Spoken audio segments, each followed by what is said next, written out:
Hiya Dave, great session last night. Just to recap on the work that we did. First of all, when looking down the line, I'd like to see you block the outside of the line a little bit more and get those arms working in a touch more than we see at this position here. We're getting the swing just a touch too upright for my liking there. The arms are getting a little bit above the shoulder plane, which again is not ideal. It means you're losing a little bit of connection, but more importantly, you're just keeping the club on the line for too long. Upright arm plane makes it much more difficult to get that club coming from the inside and hitting out at it, which is conducive to hitting the draw shot that you want. When we look at you from face on, we can see that from the top of your backswing, there's still too much rotation. So from a pretty good position there, we're going to turn onto it too much of a clearance coming into the golf ball. The upper centre is actually slightly in front of the lower centre at that point, which is not ideal.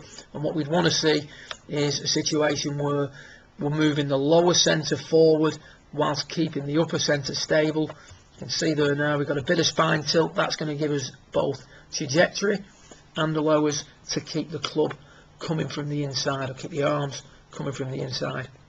Because we've got so far out in front of it, we have to stop the body, and whenever we stop the body, the wrists dump too quickly, and as the wrists dump too quickly, instead of leading with a handle, we tend to get the club head being thrown at the golf ball.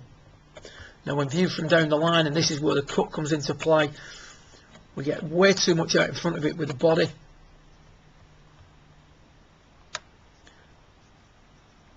Coming into P7, the shoulders are already open well before impact, and now what's going to happen is, if you watch, as the wrists uncock early, the right forearm rolls over too early also. So the right forearm should be straightening gradually, then the wrist should unhinge, then the forearm should rotate. But unfortunately what we've got is the right forearm straightening, but the wrists are dumping too early. As a result, the club's rotating left, and whenever you swing the club left, even though you may look from the inside on video, at impact that club is working to the left, and that's going to impart left to right spin on it. If we square the club up, we're then going to pull it down the left hand side. So if we take a little look at the drill, trying to encourage a better movement forward, a little bit less rotation. We can see here we've set up with the butt touching the wall, and the idea now is from here, just slide the butt forward, keeping both cheeks on the wall, and as you do that, we start to get a much better lead with the handle, much more stable upper centre, and a much better tilt of the spine as you're coming into the impact area. So there's something that you can do that has the same effect as me placing my club here, and you're trying to swing back without moving the club out of the way. Now if we quickly just have a look at a young guy doing that drill so you can see it done properly.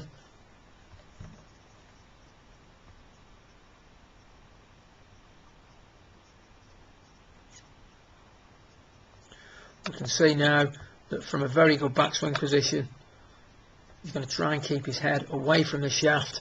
That in turn is going to encourage his lower centre to move forward. So you can see from here now the right arm starts to gradually straighten.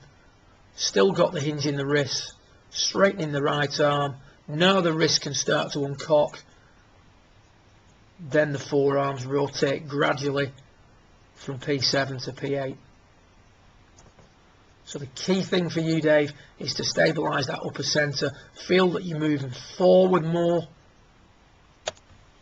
rather than rotating, so that we get a much squarer impact position rather than being way on top of it, very open shoulders, forearms rotating over.